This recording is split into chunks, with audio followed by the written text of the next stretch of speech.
Um dos piores erros que o servidor público pode cometer durante a sua defesa no processo administrativo disciplinar é confessar uma infração administrativa. Isso, infelizmente, tem se tornado cada vez mais comum, principalmente quando o servidor está atuando sozinho, sem um especialista defendendo os direitos dele, e por duas situações. Primeiro, pela pressão que o processo coloca sobre o servidor.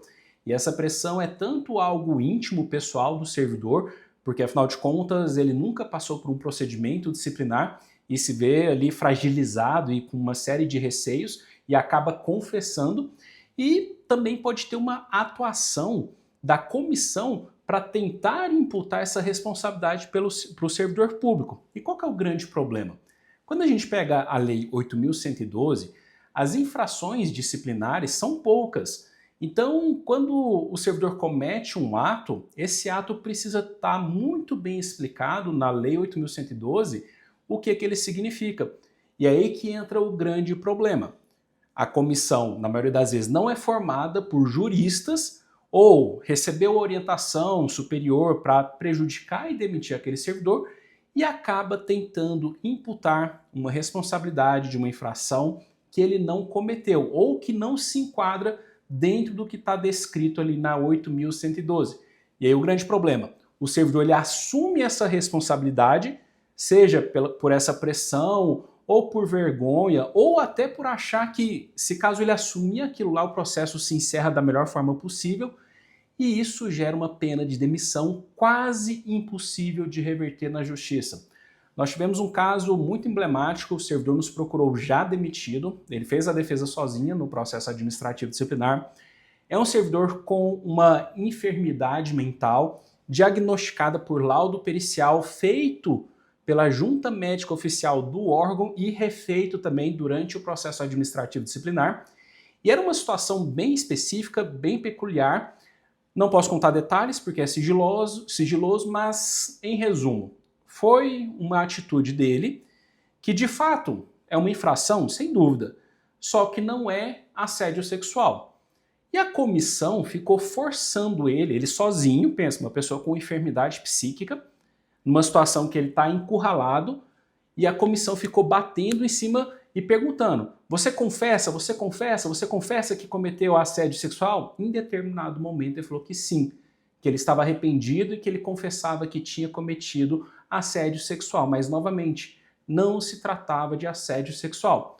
Qual foi o desdobramento disso? Ingressamos na justiça, mostramos todos os laudos psiquiátricos que envolviam a situação, pegamos o depoimento da suposta vítima do assédio sexual, mostramos no processo que aquilo lá não é assédio sexual e mesmo assim, tanto o juiz quanto o tribunal em segunda instância entenderam que o simples fato dele confessar essa situação de suposto assédio sexual seria o suficiente para causar a demissão. Então veja só, num cenário que o servidor não cometeu o assédio sexual, ele com medo, ele receoso e sendo pressionado pela comissão, simplesmente assumiu durante esse depoimento que teria cometido assédio sexual. Então, em momento algum, seja na defesa preliminar, seja na defesa final, seja na sua oitiva, você não deve assumir nenhum tipo de infração. Nunca se esqueça, o ônus da prova é da administração pública. Para imputar uma responsabilidade contra o servidor, a administração pública precisa ter provas. Se ela não tem provas, não tem como culpar o servidor público e aplicar uma penalidade. E tem um cenário que eu já até gravei vários vídeos em relação a isso, que é aquele PAD da fofoca. Vou até deixar o link aqui na descrição do vídeo, que é um PAD que não tem nada de documento, não tem gravação, não tem mensagem, é simplesmente um grupinho de servidores, geralmente desafetos, né? Ou vinculados à chefia que quer prejudicar aquele servidor, enfim.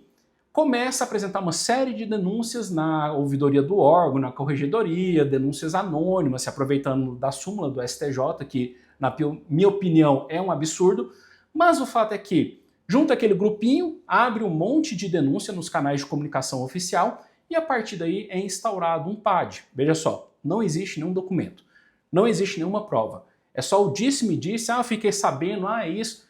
Pessoal, não tem que assumir responsabilidade, isso é fofoca. Se ficar no disse-me disse, não existe prova. Você tem o direito de arrolar testemunhas que vão contradizer aquilo lá que eles estão imputando a você, mas o fato é que, devido à pressão, devido à vergonha e até aquela falsa sensação que eu disse no começo do vídeo, de que se você assumir a culpa daquela infração, você sai isento, o servidor assume uma infração que ele não cometeu e acaba demitido.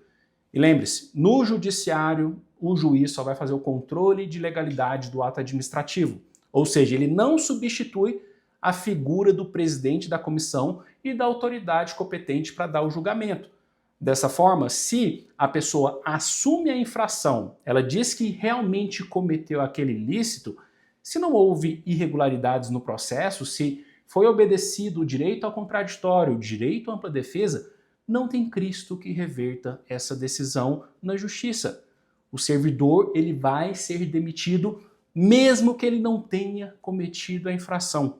Então, para resumir esse vídeo, nunca confesse nenhuma infração. É claro que existem situações documentais, né? O pessoal alterou alguma coisa no sistema, liberou, enfim, alguma coisa ali sistêmica que tem documento, aí não tem como fugir. Agora, em relação à fofoca, a disse-me disse, as situações, não assuma. O ônus da prova é da administração pública e por isso que eu sempre falo, se você é servidor público e está passando por um PAD, não faça sua defesa sozinho. Se você não tem condições de arcar com o custo de um advogado privado, procure o seu sindicato. Mas não faça a defesa sozinho, porque numa simples oitiva, se a comissão te pressiona e você assume a culpa de algo caracterizado como punível com a pena de demissão, aí já era. Aí já era, você não consegue reverter isso daí. É muito importante você ser estratégico. Já gravei um vídeo, vou deixar aqui também o link aqui abaixo, que é o PAD é um jogo de xadrez. A cada pergunta da comissão você tem que estar perspicaz, tem que estar alerta. Por quê? Uma simples fala sua pode te incriminar, fazer você perder o serviço e fazer que você fique inelegível, que você fique impossibilitado de ocupar outro cargo por 10 anos, por exemplo. Aqui no estado de Goiás existe essa previsão. Então precisa ter muita atenção, pessoal. PAD não é brincadeira, PAD é uma guerra e se você não for combativo, você vai ser demitido.